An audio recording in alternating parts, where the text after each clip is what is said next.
Education Secretary Betsy DeVos has resigned and condemned President Trump. The now former Education Secretary writing, quote, "There is no mistaking the impact your rhetoric had on the situation, and it is the inflection point for me." She joins Transportation Secretary Elaine Chao in stepping down. Chao is Senate Majority Leader Mitch McConnell's wife. Several members of the White House team have quit as well. The loyalty is over. It's politics, the dirtiest game in town. Meanwhile, just before 8 o'clock, the president released a 2-minute video from the White House condemning the violence on Capitol Hill and also stating that a new administration would take over on January 20th. I would like to begin by addressing the heinous attack on the United States Capitol. Like all Americans, I am outraged by the violence, lawlessness, and mayhem. I immediately deployed the National Guard and federal law enforcement to secure the building and expel the intruders. America is and must always be a nation of law and order. Now Congress has certified the results. A new administration will be inaugurated on January 20th. My focus now turns to ensuring a smooth, orderly, and seamless transition of power. This moment calls for healing and reconciliation. All right, there it is. It is a tough message for supporters of the president to hear the day after a small subsection of his massive crowd of supporters broke into the Capitol building. Once the smoke cleared on Capitol Hill, Congress then quickly certified the presidential election overnight. It is over now. Joe Biden and Kamala Harris, two plagiarists and arguably the fakest politicians that Washington has to offer, are now set to run the country for the next 4 years. And they're off to a heck of a start. Today, while attempting to unify the country after the events of yesterday, they decided to divide us based on race. Take a listen to this.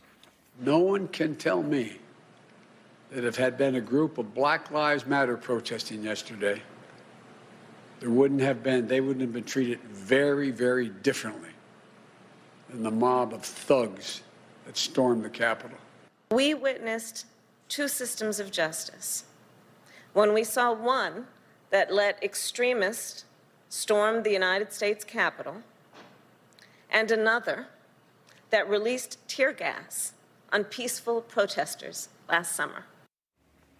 It's just so phony. It just oozes out of her. I can't even believe it. Does she think that we don't remember? It's like all those months of riots over the summer never even happened. They expect us to forget.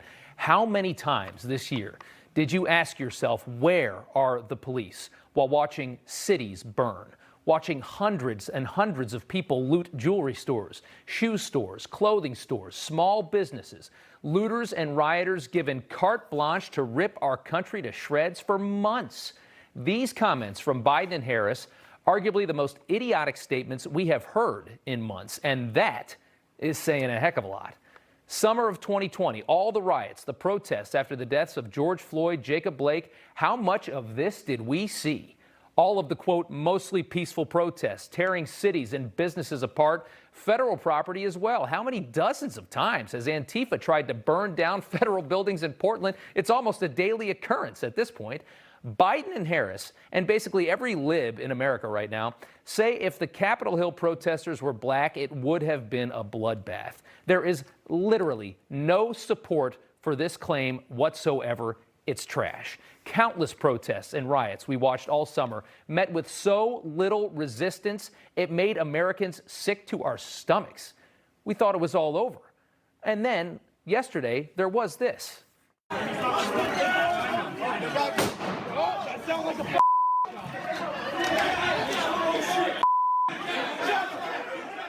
Capitol Hill police shooting and killing an unarmed white woman. The media won't mourn her. She was white and loved Trump. Biden and Harris hoping you maybe missed that part of yesterday's story, because as they claim, police ushered all of these evil white insurrectionists right onto the Senate floor and helped them take selfies. It's not how it went down. We've seen so much of the conflict. But anyways, back to Biden and Kamala. It's clear now that the left has just one goal: make white people hate themselves so much that they'll never vote Republican again. Joe Biden playing along perfectly with this plan. The idea to divide white and black, and just as important, divide cops from the rest of society. This is how they win. They've been doing this for a while now. 2/3 of the country is white. So which camp are you in? Pick a side, they say. Are you a Trump supporter, racist, awful human being, or are you a Joe Biden supporter? which is it?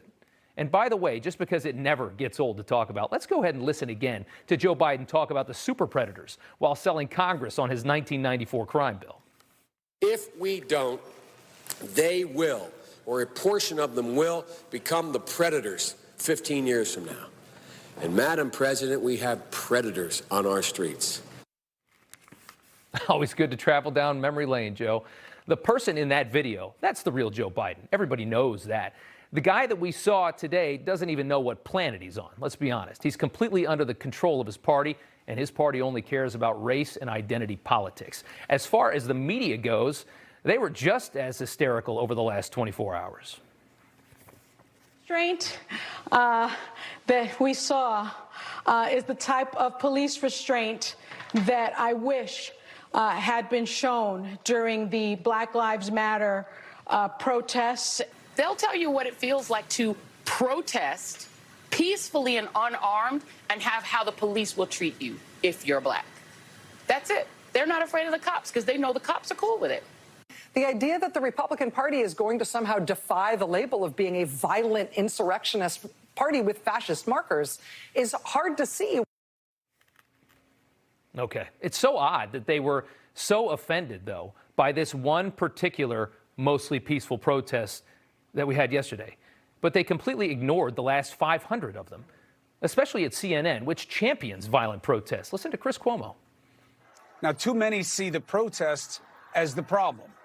No, the problem is what forced your fellow citizens to take to the streets: persistent and poisonous inequities and injustice. And please, show me where it says that protests are supposed to be polite and peaceful. Well, CNN is obviously enraged over yesterday. Did you see any of it today? It was hysterical. I guess violent protests are only okay when they're stirred up by liberals and their ideology. As far as today's racially charged Biden-Harris white guilt symposium, I had hoped that this kind of talk was simply a tool to get elected. We all know the left stirred everything up over the summer for exactly that reason, right before an election. But it appears now that this is here to stay. This is the new Democrat Party. Prepare for 4 years of everything being about race.